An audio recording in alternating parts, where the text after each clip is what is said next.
Hello and welcome to Mysteries, Monsters, and Mayhem. We are your weekly podcast source for all things wonky and weird and mysterious and unsolved and unsettling. And because we like to say this at the top of the show and sometimes forget, this is not suitable for most workplaces and is also not suitable probably for young or easily offended ears. Because we got the potty mouths. We got the potty mouths, and we're talking about murder and things. We're talking about a lot of murder and spooky things and a lot of things that need to be modified by the word fuck. Yeah, that too. Use your discretion. Yeah. We don't use ours. Exactly. Use your discretion because we don't have any. Right. We are fresh out of filters, fresh out of it all. So this is episode 12, and it will air on January 27th. Awesome! Wow. We'll be gearing Look at that. We'll already be safely into the next year. We'll be gearing up for the Super Bowl. No, we won't. We won't. Yeah. The good thing about the Super Bowl was the food. Right. And now I can't gather and eat food. So, no. I mean, I could do it, but that's some bullshit. The fun is having other people make some of the food. I don't mind contributing a dish, a charcuterie board. These are very trendy right now. I've noticed that what's also trendy is a meme about, yes, I would like a Lunchable, and I would like you to overcharge me for it and put it on a wooden board. That's pretty much it. My thing is I want to like charcuterie boards because they look amazing, but I just don't typically like the meats that are on them. I like salami. If it's in there, I'll eat. The rest of it, I just don't like. I don't like, what is that? What is it? Prosciutto? There's like the prosciutto I'm not big on. I like prosciutto. I don't know that I like it at room temperature. That too. I like it in things. I don't like green olives, which are always on I love olives. Every color, every flavor. I love them. And I will eat your share. You can have the whole charcuterie board. So it looks like this wonderful dignified thing to get, and it's all this meat and cheese, which when I was on keto, we did actually get them places, and I just suck it up and eat it because it was at least keto right. But also, nitrites and cheese are migraine triggers, so you can't win for losing sometimes. If it's not going to delight my tongue, why should I suffer? Oh, see, now you've read Kim Harrison, so you know when I say I take the smut, when I say I'm going to go ahead and have something that makes the migraine worse. Yes. Now you know what it's in reference to. Yes. I think that's why you didn't go to the Kim Harrison signing with me, because you hadn't read her. That could be. Yeah. Anyway, we didn't introduce ourselves. Oh God. Well, you go first this time. Who okay. I'm Shannon Lawrence.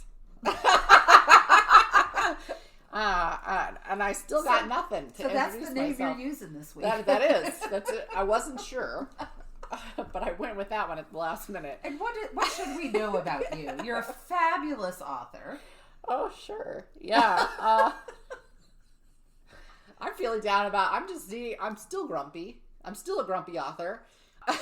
No, you're a grumpy human being who happens to be an author. Yeah, that's true. But I'm feeling grumpy about various writing world related things lately. And so I think that's coloring it. But yeah, I'm a horror author. I write short stories. I have some collections out. If anybody wants to read them, you can check them out at www.thewarriormuse.com. Happy Gula Days. Happy Gula Days, which is still pertinent, by the way, here at the end of January. There's a copy close enough I could reach out and I know, there's a whole box. I know. There's a Groundhog Day story. I'm hoping I'll take one home with me. Ooh, I'm hoping you will too. I mean, besides the 4 I stuck in my purse when you were out of the room. Right. Just all those ones that I lifted. It's fine. I don't have to. Oh, wait. I do have to count them at the end of the year to do the inventory for cost of goods sold. Business. My whole life is business right now. But yeah, so that's really all there is to know about me today. I'm grumpy. I've been doom scrolling Facebook, Oh, which is just don't. mindless scrolling, just mindless. Yep. And then I put it down and I do something and then I mindlessly scroll. Yes, and it takes up so much. It's like all of a sudden it's 45 minutes later and you swear it's been 5 minutes. I know. It's stupid and it sucks. But, hey, I will say that I cleaned the house yesterday. I half-assed dusted even. Wow. Which I hadn't done in a few weeks, even though I was to where I was doing it once a week. So I was quite pleased with myself for actually getting some shit done. And I did the big, you know how sometimes you sweep and mop and you kind of just do the middle of the room? I actually did the big sweep and the mop and I washed the bathroom rugs and all that good stuff. I am MB Partlow. I am just a horror. There you go. I got nothing. I am just, my brains are leaking out of my ears. Yeah, I think here's the problem. We're recording it at the time of year where that is true. Yes. But it won't necessarily be playing when people's brains are still leaking out of their ears. Have you been working on writing at all? Thanks. Now I'm depressed. Wow. But I have a lot of cheese curd at my house, so life is good. Oh. My family in upstate New York sent me some cheese curd, and my friend Frida sent me some cheese curd. So I'm like, in mine. What do you do with said cheese curd? Just eat it, or do you make it into things? I eat it, except I have so much. I'm thinking I can dip it in a little egg wash and breadcrumb and air fry it. Okay. Because I'm thinking fried cheese curd. How fucking good does that sound? Amazing. I mean, I could just rub it on my hips directly. But what would be the fun of it? But then it wouldn't. No, I had to think about it, but probably still not fun. Oh, something I will say maybe later when we're not on the air. Oh. Because it's really rude. Inappropriate. I know. Can you believe I am censoring myself? For all those of you who didn't think that was possible. Listen. Yeah. We censor ourselves all the time. You guys don't even understand how much we censor ourselves. Just what leaks out, if you think that's shocking, just live in our heads for a week. Oh. Yeah. You know what? I keep laughing because I keep thinking that there's so many people who've never heard me talk this much in our entire relationship. That's probably true. Because, I'm not. You have me for that. That's right. On here, they're like, wow, Shannon has a lot of words. I don't know that they're good words, which maybe why I don't share them with the entire world most of the time. I did read a good book I wanted to tell you about. Ooh. I wrote it down in the author's name and everything. It's called You Are Invited by Sarah A. Denzil. It's Denzil. And it's set in, You Are Invited to Carpathia. It's a social media event. So this woman invites 4 influencers to come. They're supposed to spend, I forget how much time, a month. It starts just on the day before Halloween or a couple days before Halloween, and they're supposed to be there for a month. And to be invited, you have to have a minimum number of followers. You have to earn a certain minimum of money. And they are providing 24-hour-a-day content. Okay.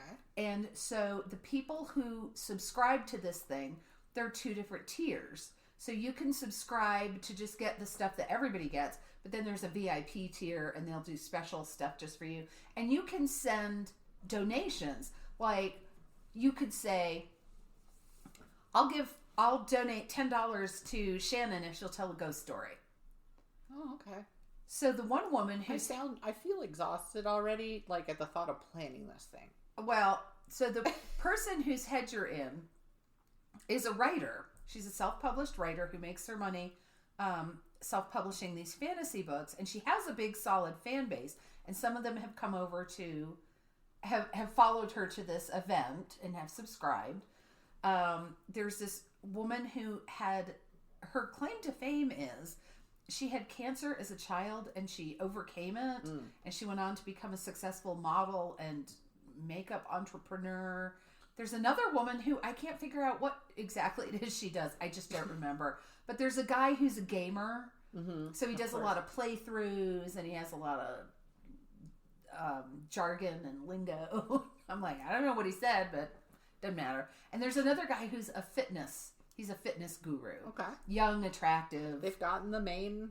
Right? And he does live yoga, and it's really kind of funny because there's one where the main character she's never been to a yoga class. So that's good because it lets him demonstrate, how you teach an absolute beginner. And so they aren't there long before shit just goes south. And they're staying in an old monastery where a bunch of nuns were slaughtered. Oh! They didn't die. They was slaughtered. That seems like an odd choice for doing something that's not paranormal related.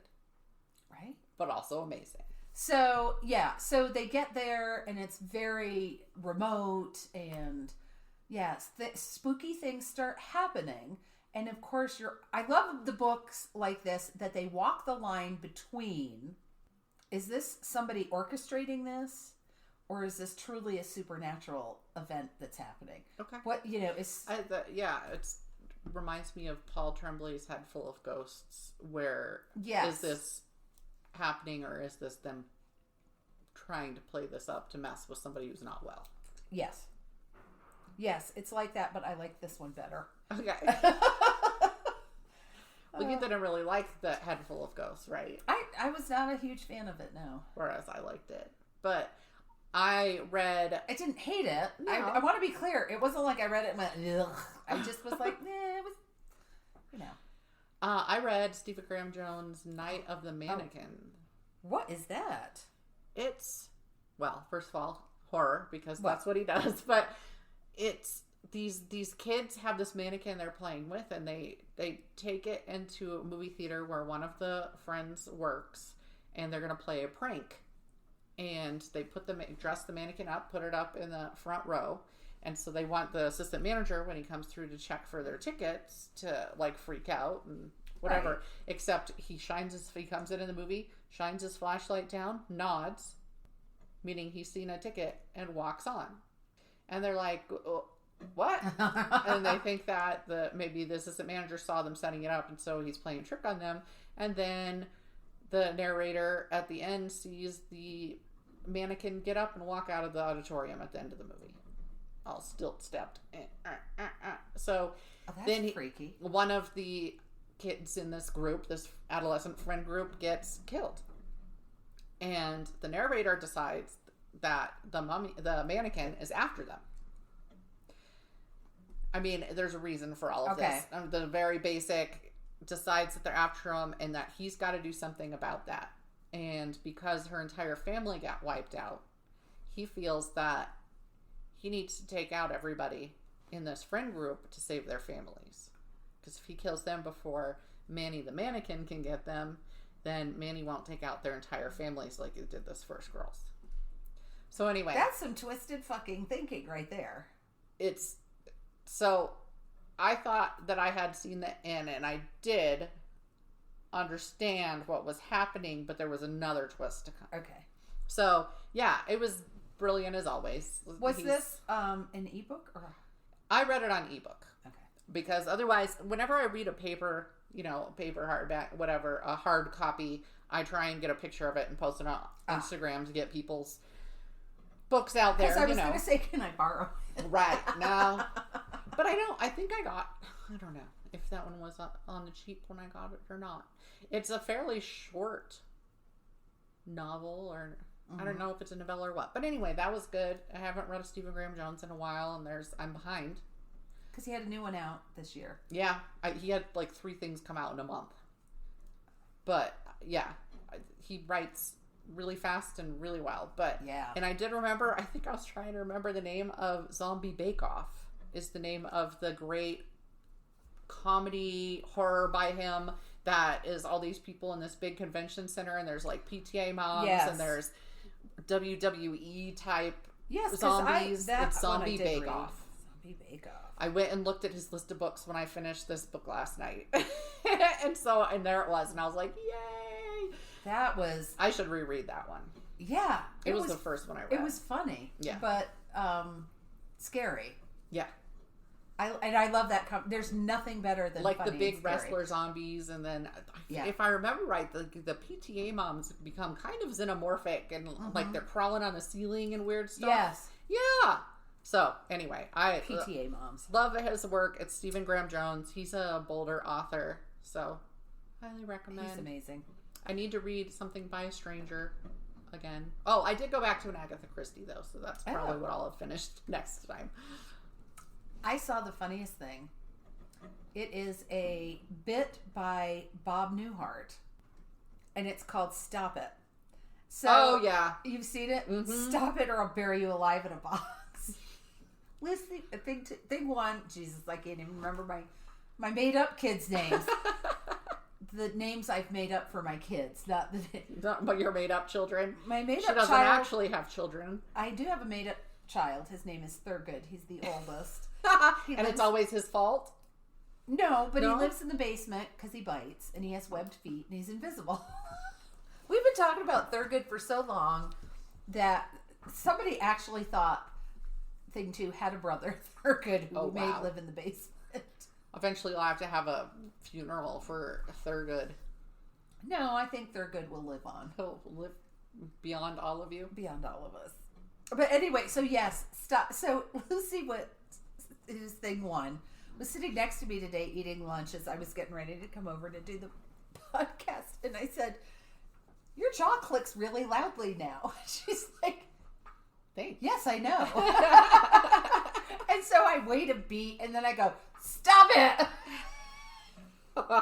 So you can't, I'm not going to. It's hard to explain. Yeah, it's a very short bit. Just look up Bob Newhart and stop it. Because it's pretty much stuff that you can't stop. And he's just like, stop it. And if you have ever in your life gone to a therapist or a counselor for any reason, you will appreciate this. But even if you haven't, you will appreciate this. Yeah. I have a headache. Stop it. Stop it. Okay, but I can't. I've actually been watching, instead of something new, rewatching Santa Clarita Diet with my son. I love that. Yeah, he hadn't seen it with Drew Barrymore and Timothy Olyphant. And oh my God, I have forgotten so much that happens in it that just makes me just bust out laughing. Timothy Olyphant. I had no idea before watching this how good he was at comedy. He was in The Mandalorian, by the way, in one episode. I recognized his walk before he took his helmet off. He has that very he's rangy. I've got a lope kind of. Yes, because he played. What was his series he was in for so Justified. long? Justified. I want to watch that. Yeah. You know what? We started watching it and we just never finished it. And it's again not because we didn't like it. It's just at that time I think we were watching on somebody else's something or other, and it was a pain in the ass to get to, and so we just gave up. And now I think I can easily watch it. We're going to start Preacher for that too. When I started watching Preacher, it was on somebody else's Hulu. And now we have Hulu. And so I keep saying we need to start over again because we don't remember where we ended. We were like in the first season. So I really want to watch Preacher. I enjoyed that. Yeah, I have to go back. I did too. I need to go back and watch the second season of The Boys. Yeah. I just haven't gotten around to it. No. We've been watching the Mummy movies for our weekly movie night, and that's been fun. Oh, I love Brendan Fraser. He's so funny. It's that quick witty like Santa Clarita Diet, right? I just love it when they get actors who can mesh well enough to do that. Like the movie like Placid. Yes. With Betty White and Oliver Platt and all these people. Bridget Fonda? Yes. Yes. And hearing Betty White just rip off. Oh, my officer, fuck me. She said that, and I think everybody in the theater went, oh. Yes. But now we just know that. Yeah. I mean, that wasn't her yet then. That wasn't how people knew her yet. No. And she just randomly, she's talking, she's mumbling, she's saying she killed her freaking husband. Yes. She's doing all this stuff, and then she just throws off the nastiest stuff. Yes. Yeah. So I love interplays like this. Yeah. I love her. You know where we got dinner from last night? Where? Philo. Oh, I haven't been there since I tried to start a ill-fated dinner club that nobody participated in anymore. Well, they had something on the menu. It's called, I'm going to mispronounce it, I'm sure, Mansaf. It's Mansaf, and it's the national dish of Jordan. And it is cooked in in dried fermented goat yogurt. Yeah. Goat milk, goat yogurt, something. And I just went, no. And Joe goes, I'm going to try it. So he ordered it. And I said, oh, I'll try. I'll eat a bite if you order it. Yeah. But I'm not risking my whole dinner on something with dried goat yogurt. Yeah. It was delicious.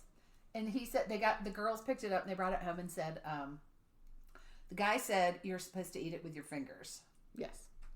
So he did eat a little of it with his fingers. Then he goes, all right, it's rice. And I like to use a fork. I was eating something there. And so, see, I don't remember. I think that the man that is involved in the running of it is Syrian. And the woman running it is Iraqi. Mm-hmm. If I'm remembering these things right. It used to be owned by an Egyptian family. And then they sold out and the name got changed. But anyway, yeah, so I was eating something. He was like, you're eating that right. Have you been to the Middle East? And I was like, oh, I just feel so special now. I know I haven't, but thank you. He asked thing two, because of course we ordered some baklava. And he said, do you like baklava? And she said, yes. And he goes, where's your favorite baklava from? And she's like, a little street stand in Morocco.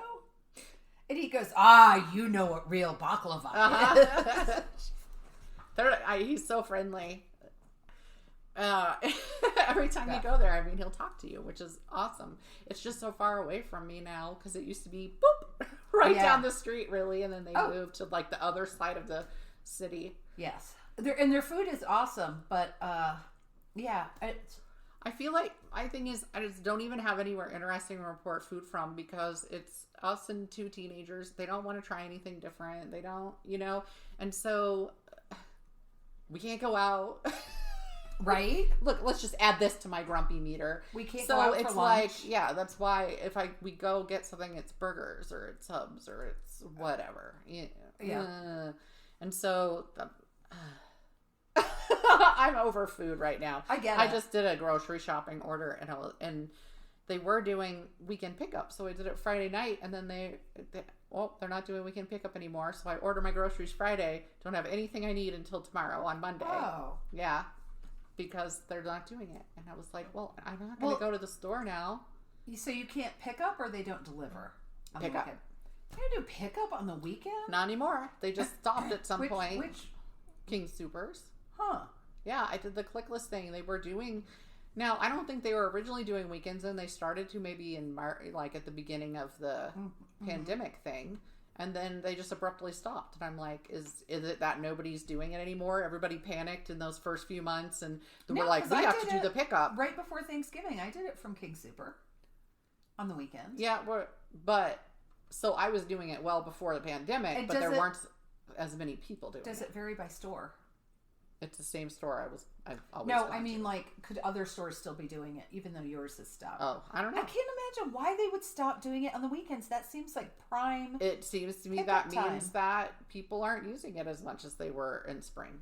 I think it's just us diehards who were already doing it before doing it. Which is weird because I've talked to so many people who are doing it more now. Yeah. I knew people that started it, but nope. So, I don't know. I'm probably getting some frick-a-frackin' burgers. Although, if I get burgers tonight, it's either going to be from Carefree Bar and Grill, because I can get bison there, or it's going to be from Bingo Burger, because they have Pueblo chilies in their burgers. And they have yummy burgers. See, I think I'm leaning that way today. Bingo Burger? Bingo Burger, yeah. Have you ever been there? Is it on Tejon? I think it's on Tejon. It's right. It's like, boop. No, I'm thinking of someplace. I'm thinking of Burger Bar. Oh, no. So this one's downtown. Burger Bar? Yeah. I like that place too. Okay, Bingo Burger. Isn't that by the people? It's by Skirted Heifer, which is also a burger joint. Oh, no. Okay. Skirted Heifer was the one I haven't been there either. It's good too. I'm like you. I hate parking downtown.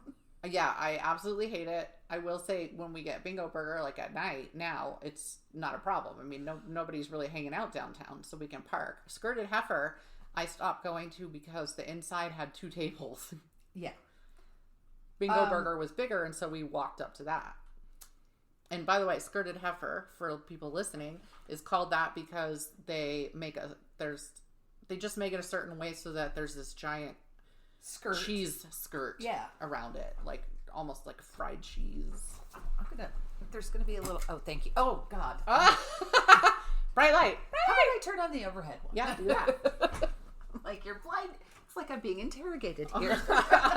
I had it up there because I did a reading online, which I need to post that recording. Actually, it was one of the stories from Happy Ghoulie Days, but it was a last elf standing. Oh, I like it. But when I'm on camera, I've got this nice little green library light here. I love this thing. My husband found it for me. But anyway, I have to put that up to make the light shine in my face when I'm on there. So inevitably it ends with migraine, but it's how my face is in all shadows when I'm on there. So yeah, it was still up there from the reading the other night.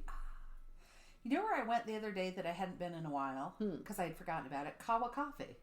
Oh yeah, I drove by there the other day and they have a sign out on the road. It's actually pronounced Kava, but it's spelled Kawa. It's at Union and Van Buren. Yeah. It's in a little breezeway, so you can't see it from the street, but oh my God. They steam their bagels for their bagel sandwiches. So I got egg and cheese and bacon, and the bacon lovers has so much bacon on it. It's quite delightful. I wanted to go to this place called Scooters that just opened up on 8th and Cimarron and get this thing they call the caramelizer, which is like, it's a caramel something iced coffee, but it has spices in it, like spicy spices, like heat spices. And I was all, that sounds good. Oh, I did go to a place called Tapioca. And I'm not even writing that down. No? Because it's got tapioca balls in it. I can just tell. Yeah, it does. How do you spell They're it? super nice there. Teapioca. Anyway, I tried this thing they had, and it's basically like a Mexican mango smoothie thing, which I put tapioca balls in.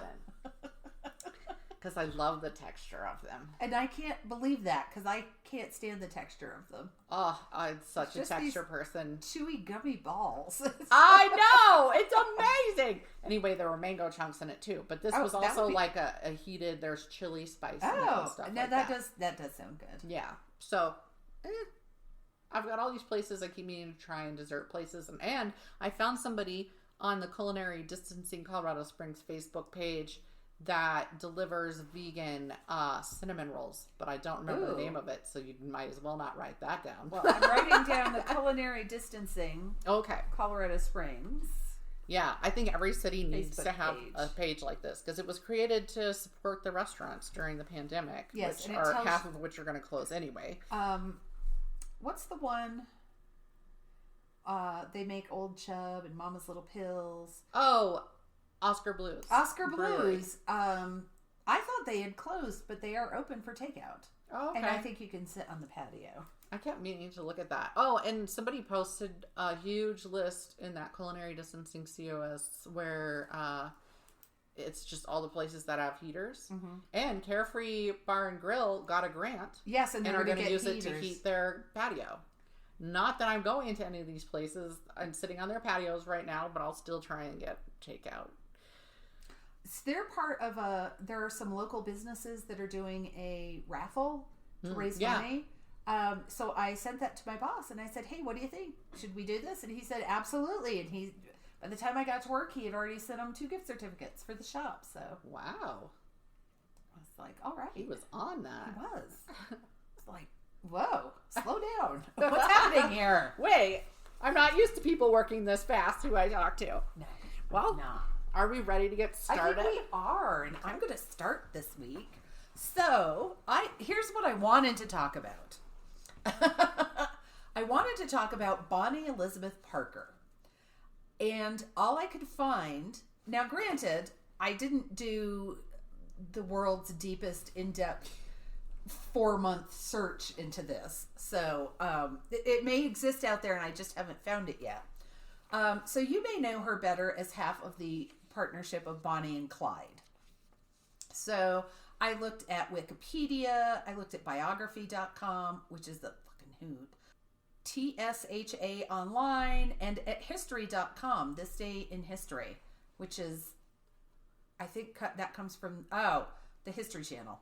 They had death pictures and stuff like that at the Museum of Death. And yeah, I don't want to. But anyway, what amazes me is that when Bonnie and Clyde were together and wreaking havoc across the middle of the country, that's when people like Pretty Boy Floyd and Ma Barker, and it was really glamorized. It's my second favorite time after the Wild Wild West. But it was so, the papers picked it up, and and public opinion was so fickle. People love an outlaw. Yeah, and it changed so quickly. Between they love these people and we're rooting for them, and nope, we're done now. Get a price on their head. So Bonnie Parker was born October 1st in 1910. Here I am again in 1910.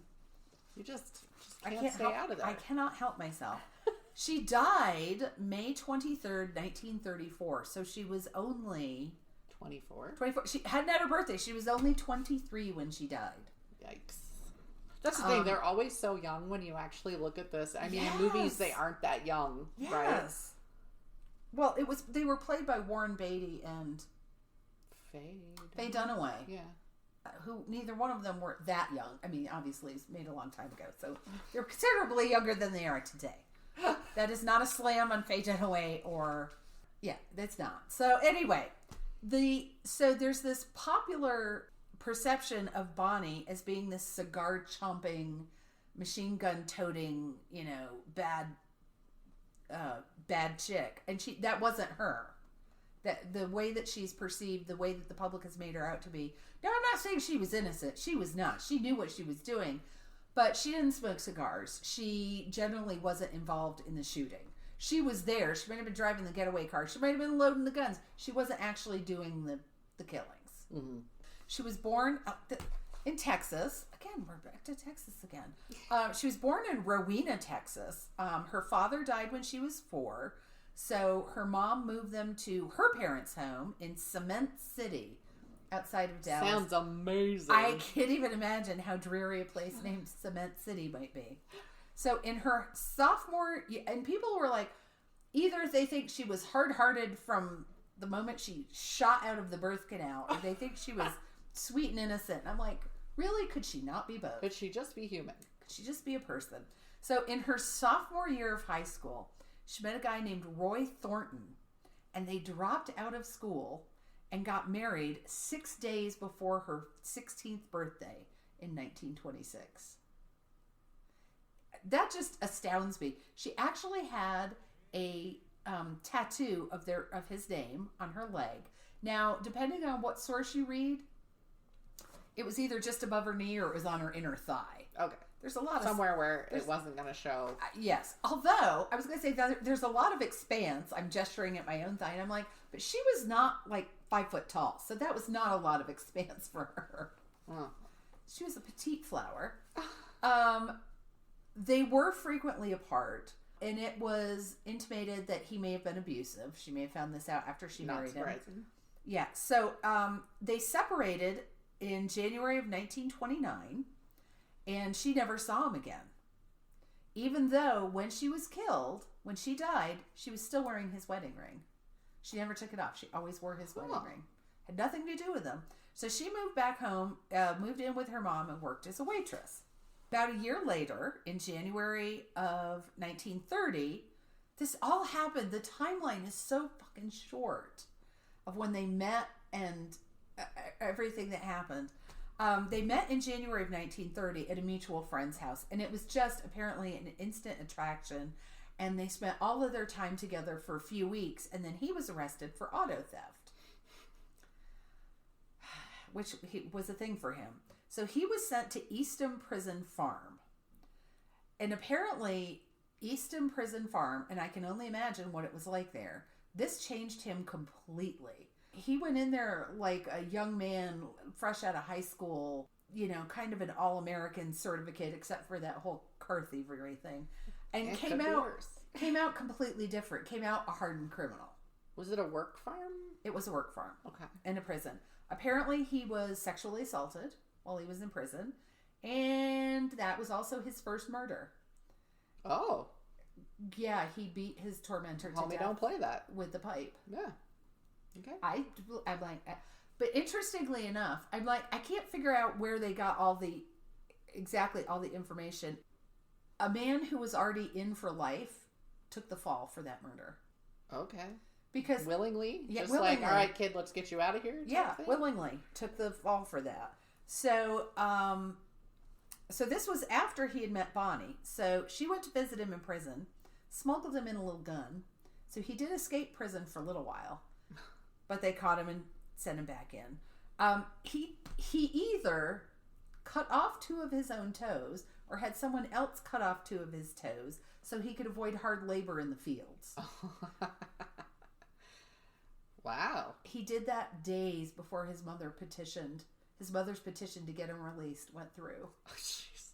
So then he got out and he has missing toes. He limped for the rest of his life. And his family said, and his friends, now granted, some of them were his friends from prison, but everybody kind of said he was not the same person when he came out that he was when he went in.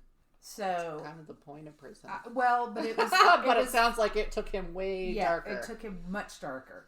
So in 1932, he was released from prison. He wanted his whole thing. His reason for living is he wanted to raid Eastham, the prison farm where he had been stationed. He wanted to make them look foolish. He wanted to get back at them. He wanted to show everybody what a horrible institution it was. So that was kind of his driving force. So he wanted to stockpile weapons to raid Eastham. So he tried to rob a hardware store with a man named Ralph Foltz on April 19th. Bonnie and Ralph were caught. Bonnie was held but wasn't indicted, so after a few months she was released. Foltz went to jail and never came back to the gang. These gangs are very liquid. They're very fluid. That's the word I want. People come, they go. The gang is a liquid or a solid or a gas. And I do want to say, I am not going to list every single person they killed because I could just sit here and read names. Wow. They did kill a lot of people. Okay. So I'm not going to list all of them. I do list a few of them, and my apologies. I don't mean any disrespect, but I wanted to find out what made Bonnie go the way she went, and I never did actually get the answer to that. So on April 30th, that was April 19th, Clyde was the getaway driver in another robbery in which the store owner was shot and killed.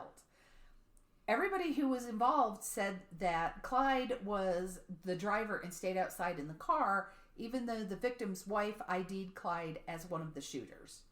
But they still believe he was in the car, that he didn't go in. So, I don't know why she would make that up, but on August 5th, Clyde, along with a guy named Raymond Hamilton, a guy named Ross Dyer, were drinking moonshine, as one does, at a local dance, when 2 law officers confronted them. And I believe this was the first officer of the law that they killed. They killed Deputy Eugene C. Moore and wounded Sheriff C.G. Maxwell. You know what's fascinating when you're reading about this time period? The names are so specific and appropriate to the time period that if somebody just randomly said one of these names to you, you would know it was from that era. Yeah. Yeah, you would. At some point in here, Bonnie is out of prison from when she was held but not indicted. So on December 24th in 1932, a friend of what was Clyde's last name? Barrow. A friend of the Barrow family, W.D. Jones, joined Bonnie and Clyde, and they just, boop, he came over, 16 years old, joined them. They left Dallas immediately. The next day, on Christmas, Clyde and Jones killed Doyle Johnson while they were stealing his car. All right, right on that. Right, boom.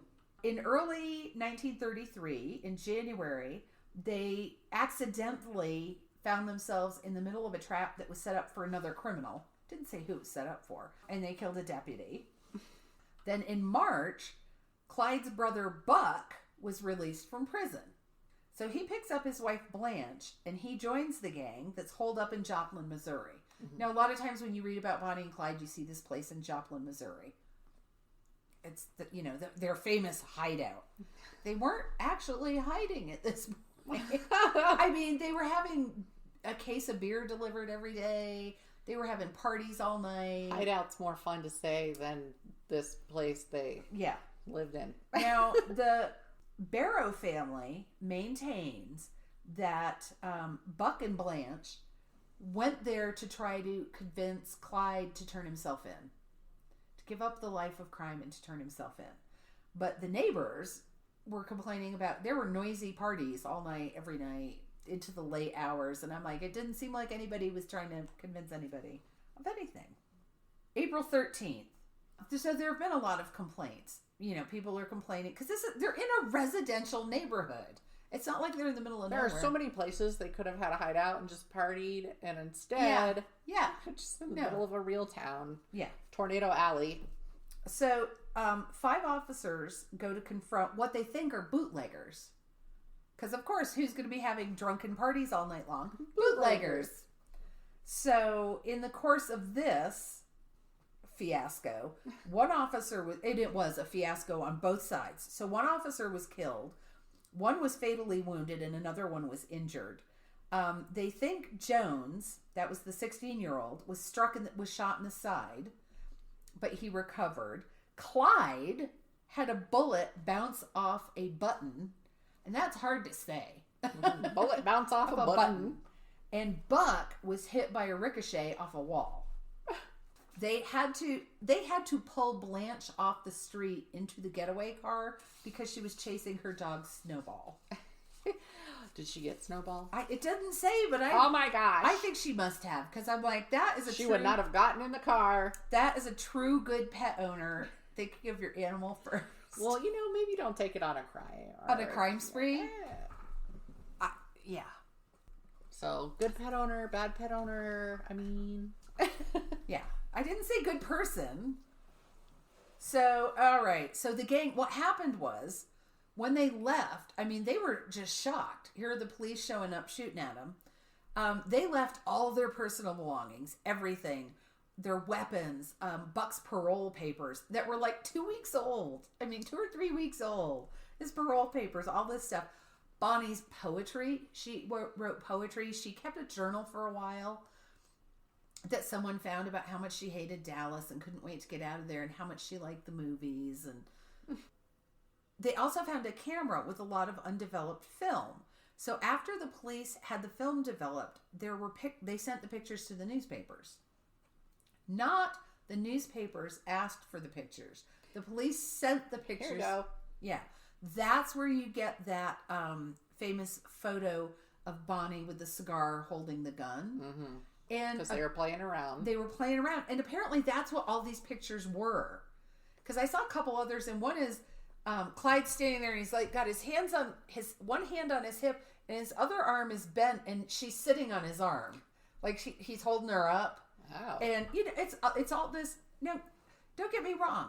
They robbed and killed. They were not. But they were young. But they were also young and playful. Mm-hmm. They did not make good choices. They made very poor choices. They made some really poor choices. So in May, they robbed a bank in Minnesota. Then later, they kidnapped a couple in Louisiana while stealing their car, but released them later. And that was a pattern that they had. Sometimes they would kidnap a victim or a law officer, not harm them, release them far away, and give them money to help them return home. Oh.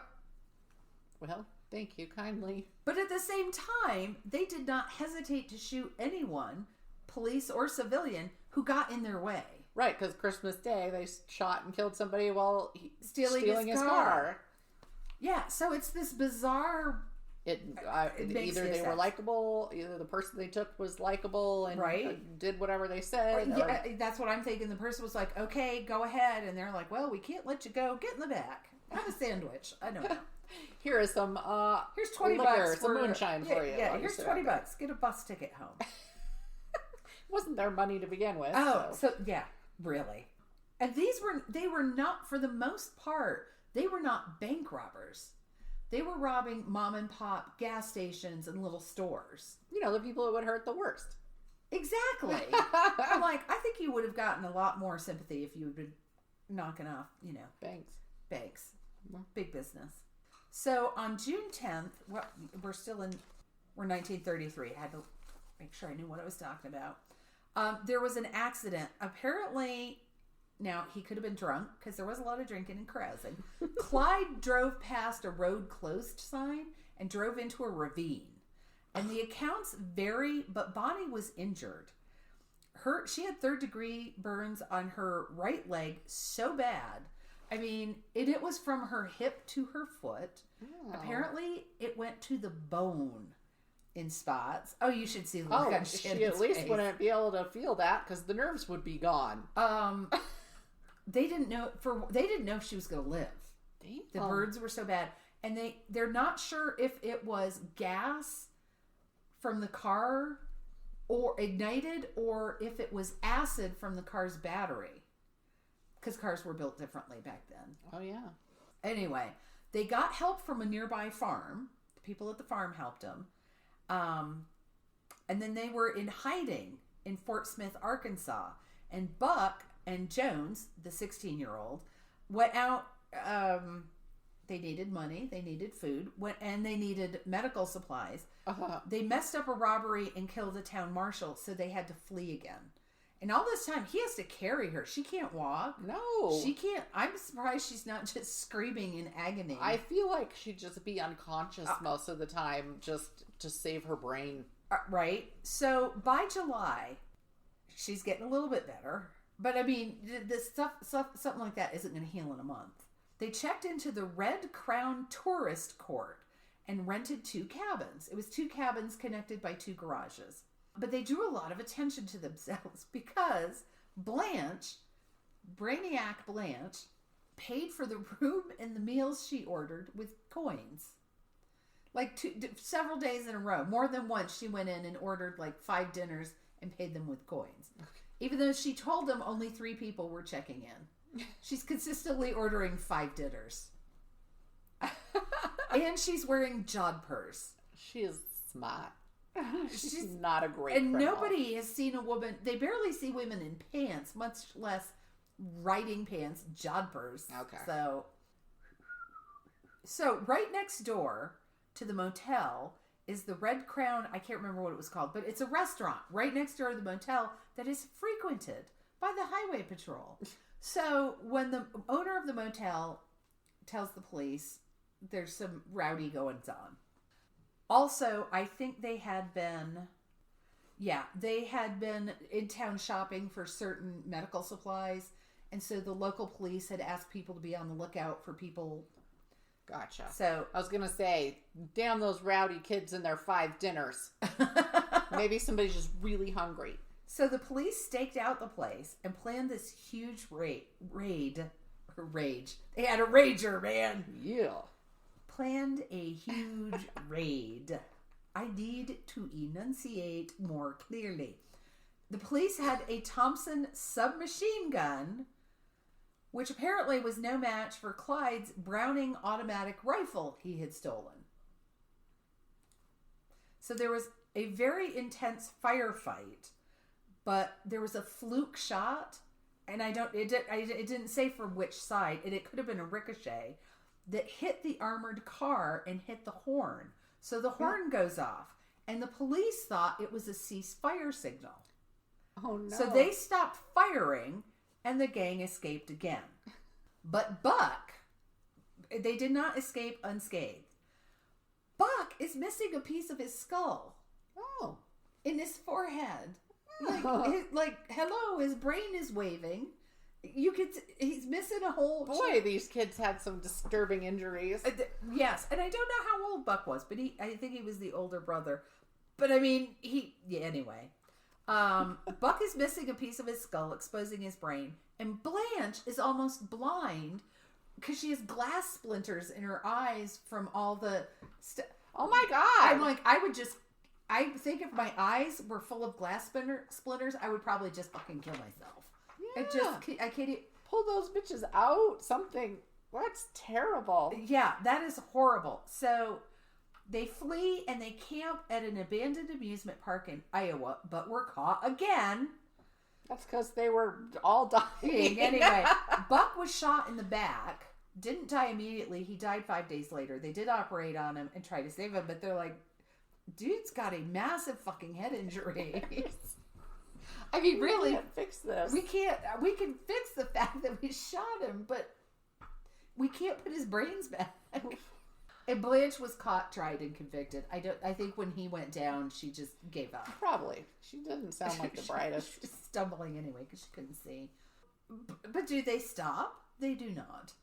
They robbed an armory and restocked their weapons. How would you even find an armory? I don't know, but see, if I were an outlaw in that era, I would have a Gatling gun. In fact, I am not against mounting Gatling guns outside my property if the apocalypse comes.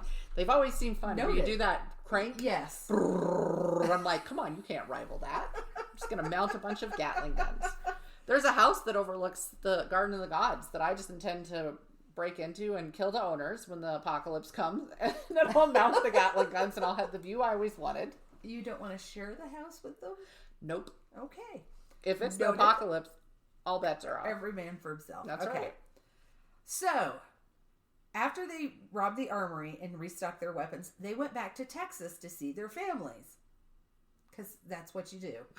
They did. They had a habit. They visited the gang members' families.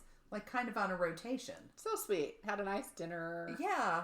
Brought the police down on their family.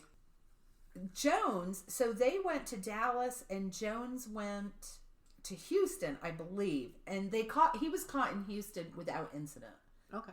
That's at least. So he was just super relieved. Yes.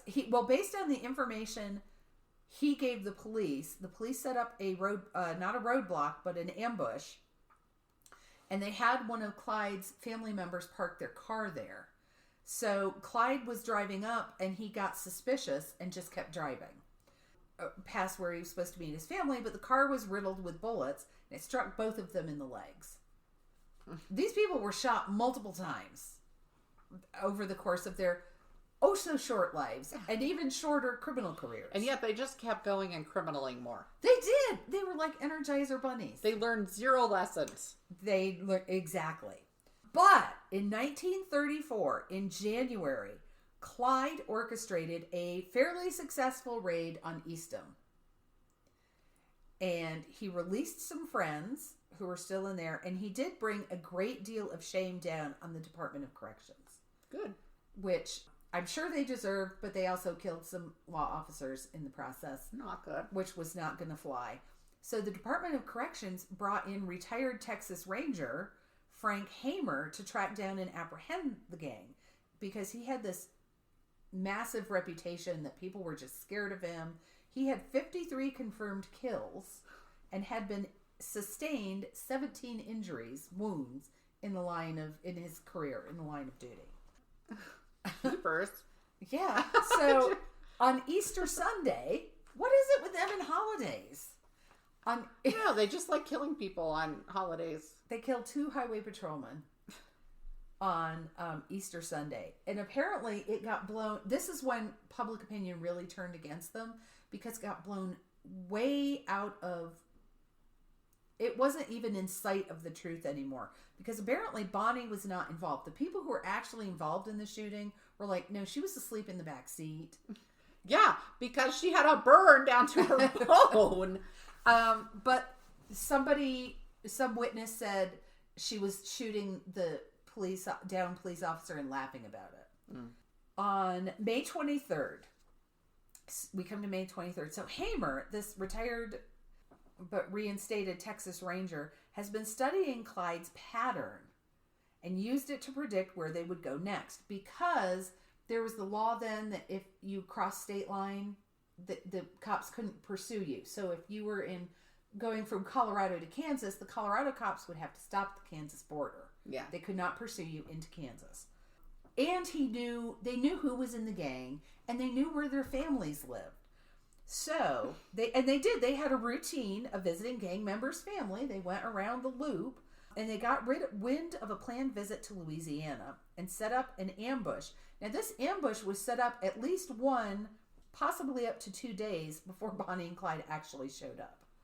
Well, I mean, you know, they didn't know the exact day. Right. So there were 6 officers involved in the ambush. They fired 130 rounds into the car, obviously killing Bonnie and Clyde. There were so many bullet wounds that it was difficult to embalm the bodies. Just keep spraying right out of the holes. Yep. Here's the thing, though. Here's an interesting tidbit. Here's a fun fact. Cool, okay. As Thing 2 would say. Insurance policies on both Bonnie and Clyde were paid in full. And after that, it was changed so that you didn't get a payout if the person died in the commission of a crime. Probably was a good idea in that era anyway. Yeah. So many of them, although their families didn't do it, they still had to pay to bury them. If you've paid the premium, then you should get the damn money. So, here's how disgusting human beings are. Souvenir hunters swarmed the scene of the crime. They picked up broken glass from the car. They picked up bullet casing. Fabric. They picked up bits and pieces that came off the car. They tore pieces of clothing off of them. They cut bits of Bonnie's hair off. One guy tried to cut off Clyde's ear. Another man got a knife out and was trying to saw off his trigger finger. Jesus.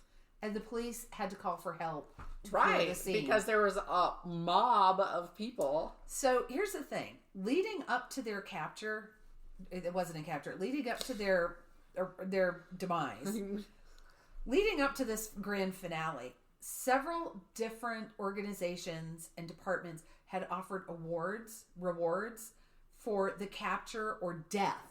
One of them was, we just want their bodies. For killing this officer or killing that police officer. So all these rewards were offered. And the 6-person team that got them got less than 1/10 of what had been promised. Most of the organizations just reneged. Of course they did. So it was rumored that one of the officers stole a suitcase full of cash from the car because he later bought property. I didn't follow that thread, so I don't know. Did he? Did he not? Who knows? Bonnie's mother repeatedly asked to have her daughter's personal effects returned, and she was repeatedly denied. They were sold as souvenirs. They were sold to the highest bidder. Damn. The bullet-riddled car is now in its 2nd casino home. It's been a few different places, but it was in a casino. Now it's in a different one. The public swarmed both funerals to the extent the family almost couldn't get in. The families almost couldn't attend the funerals.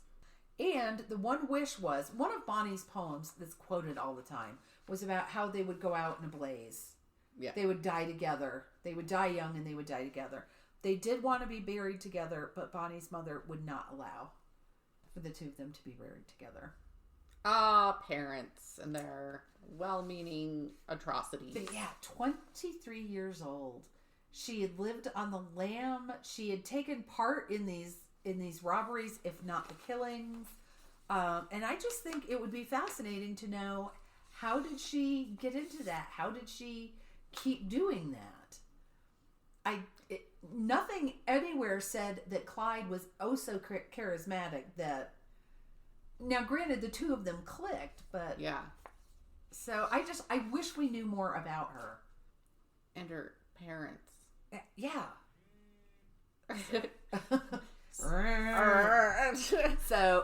that is I'm like, if anybody out there has a source, if you know of a biography or someone has speculated and done some research on Bonnie Parker, I would love it if you would let me know. Yeah, because she went all in on some dark twistiness there. She went 110% in. Wow. Okay, yeah, I think they had at that Museum of Death, and I can't remember what it was. They had, I could swear, for their little section, there was some manner of swath of fabric that was mounted on a certificate of authenticity from, So, I don't know if it was fabric from a coat or something like that. It seems to be. No idea. All right. So what are you going to talk about? I am going to do the oldest serial killers in America and the youngest serial killer in America, because both of them by themselves were pretty short. So my sources are Wikipedia, Celebrate Boston, CBS News, Ranker, Investigation, Discovery. All right. The oldest serial killers in America were a married couple, Ray and Faye Copeland. Ray and Faye. Ray and Faye? Ray and Faye. Ray Copeland started a life of crime after dropping out of his Oklahoma school during the Depression, which originally was really because it sounded like his family couldn't make ends meet, were probably farmers. He had to drop out to help. But just to make money, he started scamming people. Where was it? Where was their farm? Oklahoma. I didn't write down the city. Wasn't that the Dust Bowl? Yeah. Yeah. So it was yeah, not a good time. So he went out and started scamming people, writing bad checks, doing all this stuff. Basically, though, he was scamming people who were in the same situation as his family, but okay. He does this for a long time. He gets busted over and over. At 26 years old, well, that's the first he got busted, right. And he spends a year in jail. That's it. Then Thank God he didn't meet up with Clyde Barrow. Right? Then he met Faye Wilson. They started having children, moving frequently because he continued his life of crime, right? So to make money, he didn't have a job, heaven forbid. So he'd scam a bunch of people. They'd be on to him. They'd move again. And a lot of it was like livestock stuff, writing bad checks. They ended up in Missouri. And that's where Ray got busted again for writing bad checks at livestock auctions. His whole thing was write the bad check, get the livestock, sell the livestock. Well, yeah. When he was discovered, they banned him from buying any livestock in the area. So he decided, I guess he was done moving. I don't know. He took it one step further. So he starts hiring drifters to come in and work as farmhands. Mm-hmm. He takes them in. He helps them get set up with bank accounts. And then he sets it so that they're going to go with him. I imagine he told them that he was putting money in their account or something. No idea. They didn't go into the details. Okay. He takes them and has them go to the livestock auctions, write bad checks, get him the livestock that he can sell. Then these farmhands disappear. Oh, gosh. I wonder what happened to them. I don't know. I bet they found a new place to work. That's right. They drifted. They drifted somewhere else. They're on a farm. In August, the thing is, so he's born in like 1910 or something. I didn't write down his, during the Dust Bowl. And in August of 1989, okay, a previous employee named Jack McCormick calls Crime Stoppers. For me, this all starts, right? I've got the Dust Bowl era in my head, and then they don't start killing people until the 80s. Well, except the drifters. That started in the 80s. Oh, wait. At least documented. Yeah. So they started at an old age. Oh, I thought you meant... No, that was later. They scam, they move. They scam, they move. They had 5 kids during this time. Scam, move. But then he gets... So his retirement plan was to start killing people.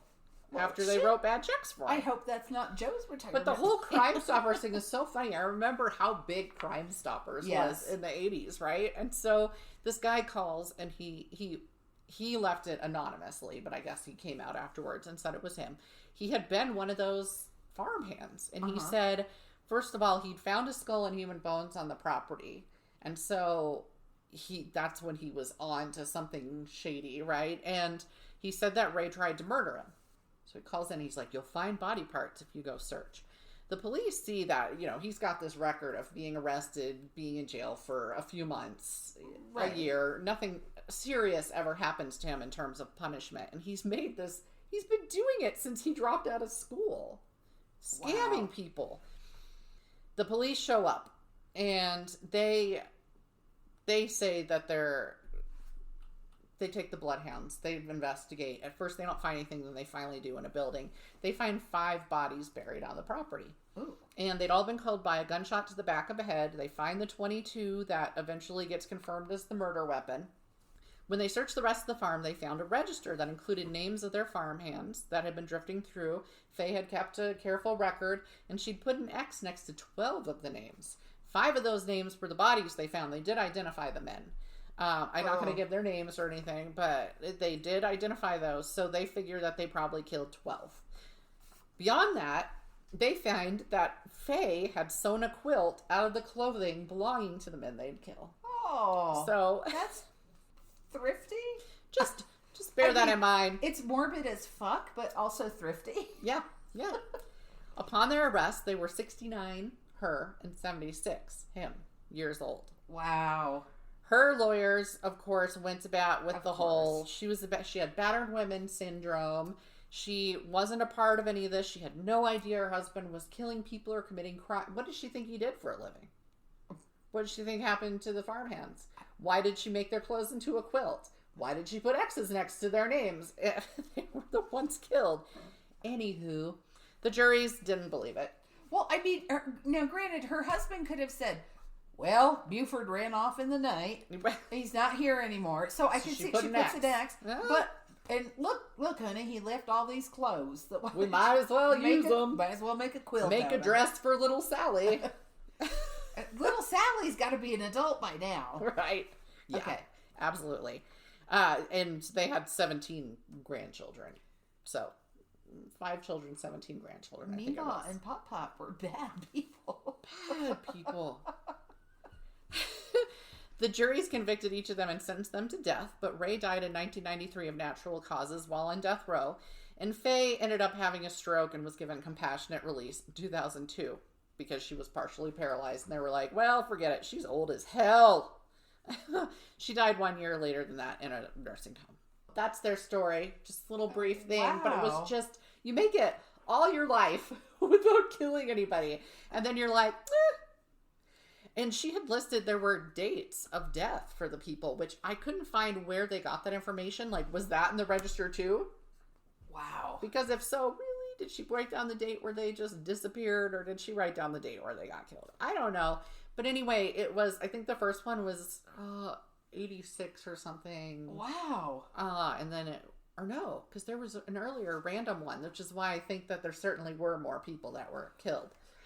And I question why they didn't find those bodies, though. I mean, they weren't taking them somewhere.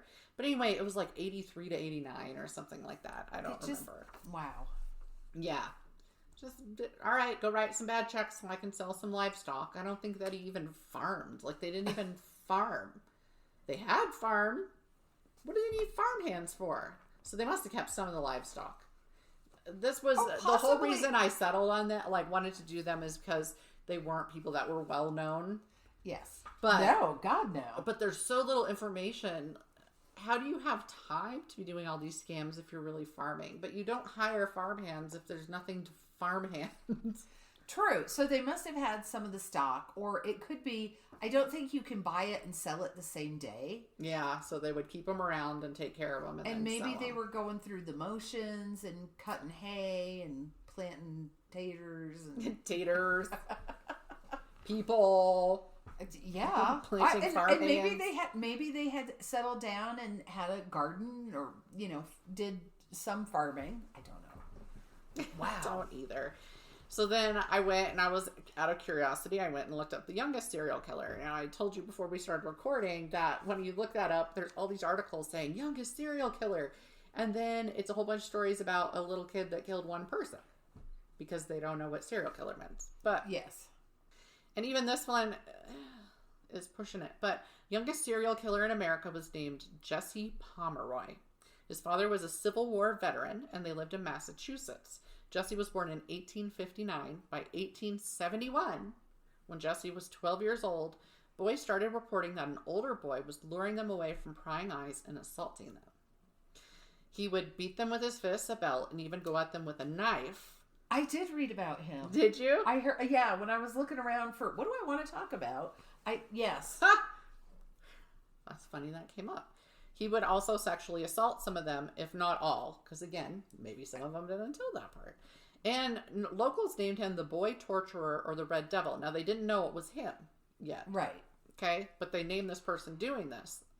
He was mocked and bullied at school because of an eye issue he had where there was a thick white film over the pupil, and you can see it in his pictures. Like when his picture popped up and I hadn't read that yet, I was like, there's something off. Okay, that was why. So they made fun of him. They really, it freaked him out. His father would make him strip naked and beat him with a whip or a belt. Which may explain why he was attacking boys with belts, right? He was beating them. He was making them strip naked more often than not. His mother was aware of his torturing and killing small animals, but attributed it to bullying and coddled him out of pity. It didn't make him stop. She just felt if the other kids would stop bullying him, he'd stop killing these small animals. Okay. And it sounds like also she was a victim of the man's abuse. I would assume. Yeah. When she read an article in the Boston Globe with a description of the boy torturer, who I believe they singled out his eye in the description, because if you're going to be that distinctive, maybe don't do it. She realized it's Jesse, and she insists on moving. So the family moves to Boston in 1872. They were living in, I think it was Chelsea, Massachusetts before that, which was, I don't think it was that far. But anyway, she moves into a different city. So here he's busted for attacking young boys between the ages of 7 and 11. And he's doing the same things. He's luring them away. He's making them strip. He's beating them up.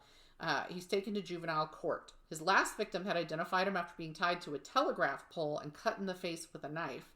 His eye was, again, dead giveaway, with his victim describing it as looking like a white marble. So they capture him. They know about his record. And he ends up getting sent to the State Reform School for Boys at Westboro, Massachusetts. In 1874, he gets paroled for good behavior. I think he was there for like 14 months or something. Okay. And he's 14 at this time. He moved, so all of that happened pretty much while he was 12. He moves back in with his mother, and she has a dressmaking shop. And the dad just dropped off the face of the planet at this point, so I looked into it. Sounds like they had separated. Okay. But he wasn't dead or anything. But they were separated, so she has a dressmaking shop.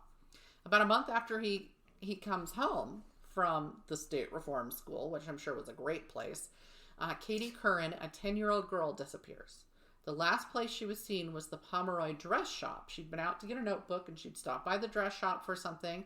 The police actually searched the shop. They don't find her. After the body of a 4-year-old boy named Horace Millen is found in a marsh by 2 boys out there hunting for clams, they realize something's up, right? And they get some witness reports. The boy's body was nude, had been stabbed multiple times and slashed. His throat had been slit. He'd been lit on fire. His eyes, rocks had been shoved in his eyes. They didn't say what was pre or post mortem. And his genitals had been mostly severed. They found Katie's body after this, when witnesses are like, hey, there was a boy, he looked about 14, but small for his age, running from the scene. They go directly to Jesse, because at this point Jesse's been a problem.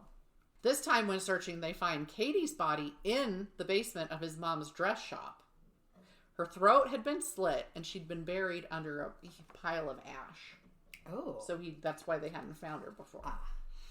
The Attorney General asked that he be charged with murder with extreme atrocity. I love that charge so much. Murder with extreme atrocity. And they said this is basically akin to first-degree murder without premeditation in Massachusetts. They found him guilty and sentenced him to hanging.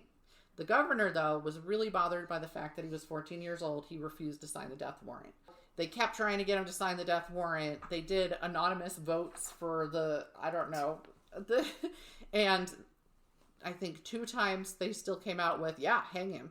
And he still refused to sign the death warrant. And so they finally were like, fine. So this time they commute it, and they make it life in prison in 1876. Jesse was a pain in the ass. He was highly intelligent, which they'd seen at school as well. He fought to have poetry he wrote published, said he had a right to be able to publish his poetry. He learned several languages, including Hebrew, tried to escape prison multiple times. Every time they went in there, they would find shit. They found a drill. They found rope. They found this hiding in his room. He actually redirected a gas pipe and tried to use it to blow out the side of his cell. And he got blinded partially by that, which I don't know if that means it went in the good eye or, I don't know. They apparently had forgotten he had a bad eye at that part. He studied law while in prison, kept going and doing legal challenges to his thing, and then he would ask for pardons. He'd write and ask for pardons, and he just wouldn't stop it. So just before he turned 17 years old, 1876, they put him in solitary confinement. They're tired of his shit, is what it is. I would say so. The only person who has spent more time in solitary confinement than he ended up spending was the Birdman of Alcatraz. They just left him in there. They just didn't want to. He kept trying to escape. How long was he in there? In 1929, 1876 to 1929. I don't know if that's when they moved or not. That's the only date I have after That's like that. 53 years? They said at some point, and it can't be, I want to look up the Birdman of Alcatraz and see how long his was. They didn't give the time. They just said he stayed there longest, second only to the Birdman is what the article I said, I think. But when they commuted it and took him out of solitary and let him be with other people who had life sentences, it said he actually started trying to fight it again and doing the legal challenges again. And then he finally, because he wanted a full pardon. That was the only thing he'd take. He wanted out. He deserved to be out. He wanted a pardon. Never was going to get it. He finally had to settle and be like, all right, well, at least I'm not locked in a tiny cell. Oh my God. With my own stench. So in 1929, they moved him to Bridgewater Hospital for the criminally insane. He died there September 29th, 1932, 2 months shy of being 73 years old. I could swear I read that he was 50-something when they took him out of solitary confinement. It sounds like the dates you gave, he was in solitary for 50 years. Well, if he was in there, if they let him out before he went to the criminally insane hospital and he was 50-something, then that would have been, before 30 to 40. Yeah. Wow. He dies just shy of 73 years old. If he hadn't been captured, the way there's just this bloodlust he had, and how quickly, I mean, he killed those 2 children. Once he started killing, yeah, it was within 2 months of each other. He just would have kept going. Right. And the thing is, he obviously seemed more intent. I think most of his victims were male. Mm-hmm. But then the first one he killed was a girl. But it didn't say she was as mutilated as the little boy. It did say she was mutilated, but no details about that. He just slit her throat. But he had also, I think, slit the little boy's throat too, so that was just his go-to to finish him. For the record, the youngest known serial killer in the world was 8 years old when he was arrested. His name was Amardeep Sada. Where is he from? Birhan or something like that. He killed 2 infants, including his baby sister, who was 8 months old at the time, and then a slightly younger child who was like 6, so like 2 years younger than him. His parents knew about the first 2 crimes and covered it up. Oh my God. That their daughter. Yeah. Somebody pointed out in the comments of where one of the articles I was reading, and they said, well, girl children weren't very valued then. So it was more important to them to keep their male child who could then carry on everything and just deal with it. So did he just kill those 2 or? He killed 3. So he killed a 6-year-old and 2 infants, and he was caught with that 3rd one. He took her from the school, like where the mom had left her. So it sounds like they call it a school, but like, daycare or something. And yeah, took her and beat her head in with a rock. And so when the police arrested him, because he got caught, he was 8 years old. It's not exactly going to make for an intelligent criminal. Right. They arrested him and asked him why he did it. And he just said, oh, because I wanted to. Can I have a biscuit? She was asking for a cookie. Like, can I have a reward? Oh my. He was completely... Didn't bother him. This Jesse Pomeroy was never bothered by what he did. And you have to wonder how people like that, what is wrong with their wiring? Right, because it can't, there's only so much nurture. Yeah. That can go into it when they start this early. They haven't been nurtured for that long. He was released from a mental hospital at 18 years old, by the way, and took on an assumed name. So he's just living his life. Living his best life. That's right. But yeah, so I have an article somewhere in my scrapbooks that I didn't have time to look through and find about a Japanese boy who beheaded a classmate or something like that. And I wanted to search and see what came of that. Because when I was going through all those scrapbooks and finding all those old articles, I happened across that and I was like, oh yeah. And they were calling him like the youngest killer in Japan at the time, but I don't remember hearing anything else about him. That's just, I think it's even scarier when children do it. Well, yeah, because here's the thing. Like, kids before a certain point are at this level. They don't like to call them sociopathic, right? That's a simplified way to say. But they are. They don't completely know right from wrong. They don't have a moral set to guide them yet. And they don't understand consequences. They don't understand death, right? until a certain point. True. Until they've experienced it, they don't necessarily at first understand even that it's permanent. I would think the 14-year-old. Oh, absolutely. Would. But yeah, like an 8-year-old I don't know. probably doesn't. So it is disturbing because it's like, it seems like it would be pretty easy to flip that switch if you don't fully understand the consequences of everything. And yeah, there's a whole list of freaky little children that did terrible things to other children that came up. They just weren't serial killers. Because there's one named Mary Bell or something that they made a documentary out of. And she was, I think she carved an M into one of the boys' stomachs for her first name. So I'm pretty sure it was Mary Bell. Oh. But anyway, yeah, just fascinating. And they call it cognitive dysfunction, I think, is when they were referring to it. And kids, like, no kidding. But, yeah, like, scientists still can't explain it, right? Psychiatrists, psychologists, they're not quite sure what makes kids do stuff like that. But when they ask them, it's usually like, I wanted to see how it would go. I wanted to see how this would work. I wanted to see what I could do. I remember reading a short story that was absolutely horrifying. And it was these kids, and they're playing, and their mom calls them in because their uncle is there for a visit. And he's home from the war. And I want to say it was like World War II that he was home from. I don't think it was as recent as Vietnam. So, and he's lost a leg. He has an artificial leg. And they want to know, and being kids, they want to know what happened. And he tells them. So they go outside and decide to play amputation. So they two kids strap down one of the other. And he's all for it. The kid who gets strapped down, they're playing a game. And then they start to cut his leg off. And he's like, oh. Yeah. Wait. Oh, wait. That was one of the most horrifying things I've ever read. Yeah. Because they did not realize, they honestly did not realize that cutting his leg off meant he was going to bleed to death. Right. Because why would they? Children. Scary little shits. So great. So great, kids. So scary. All right. Well, that's it.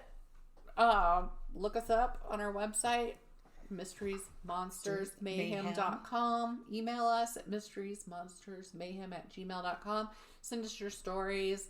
Hey, if you know something about Bonnie and Clyde, we want to know about it, or anybody else in that era. If you have a family story about it, so many people have stories about that. Like, they came and hid it out at my aunt's house about somebody. We would love to hear about it. Yeah, send us that, or there's a form on the website. You can find any of the sources that we use. We link to that the day that we post the podcast, usually. So that's on Facebook, Mysteries, Monsters, and Mayhem. Also post pictures and all kinds of goodies so that you can see some extras and see the visuals of what we're talking about.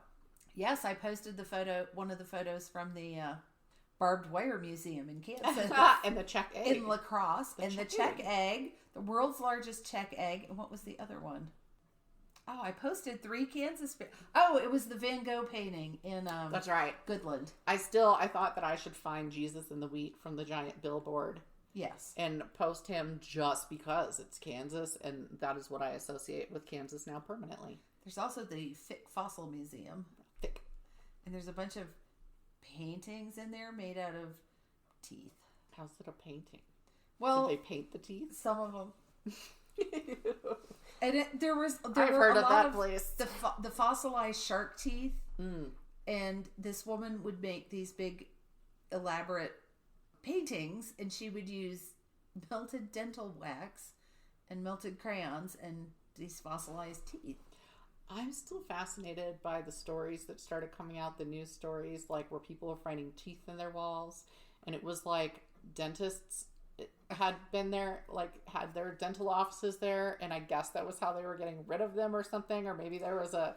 Have you ever heard about some people in old houses, they'll open the medicine cabinet and there's like a little hole in the back? Oh, was that for teeth? No, people put razors in there. Oh, Jesus. So then when you open up the wall, it's full of these old rusty razors. Instead of throwing them out, there's this little slot, and they went into the siding of your... They had their own little sharps hole. So I'm wondering if dentists did something like that. Yeah, where that was just where they got rid of stuff, because they were like... I have no idea. What does a dentist do now when he pulls a tooth? Gives it to you. No. When they pulled this one, they didn't give it to me. Oh, I didn't they want gave it. us our teeth. Fucker was haunted. It's medical waste or whatever, so they got to bag it up in the red bags. I don't know. It's a body part. I guess next and then time, they throw it away. Thing 2 is going to see a dentist tomorrow, so she has to have her wisdom teeth out. So I will ask her, ask her dentist, what do you do with the teeth you pull out? Because you know her, she'll probably want them. Yeah, she'll mount them as jewelry. I had my teeth forever. After a certain age, my parents gave me. They were keeping in those little film capsules. Yep. Those black with the gray Yep. top. So they gave them to me, including the ones that have been pulled, or I had those and added them. I kept them forever, and then I was like, I don't want these, and then I threw them away. And then when I was being a terrible, no good, very bad, poor tooth fairy, who often would take like a week to get a coin to a child, I just threw them away each time. And then after I started doing that, they were all, if you keep their baby teeth, they can use that material should something happen, so that they can give them I don't know, they can use it for something. I checked them. I didn't want to keep teeth which think that I would be the one that would keep all the teeth, but I'd had my teeth for a while. I know a lot of parents, and I when I was in the mom's club, I was like, what do you do with your kids' baby teeth? And a lot of people, I put them in I have a little aspirin tin, and it's lined with cotton, and I put them in there, and I'm like, why? What are you going to do with them? What are your children going to do with them? I don't think anybody knows what they're going to do with it. Then again, people keep their uteri and eat them a year after. I mean, the lining. A year after? The lining. I've never heard of saving it for a year. I've heard of making soup out of it, but... Yeah, probably not a year after. Maybe I'm mixing that up with wedding cake. I think you might be. But, and we had one kid want to bring in his cord, and for show and tell in kindergarten, we were like, no, thank you. And it probably was that little nubbin, but we were like, did they keep this whole, what is he bringing?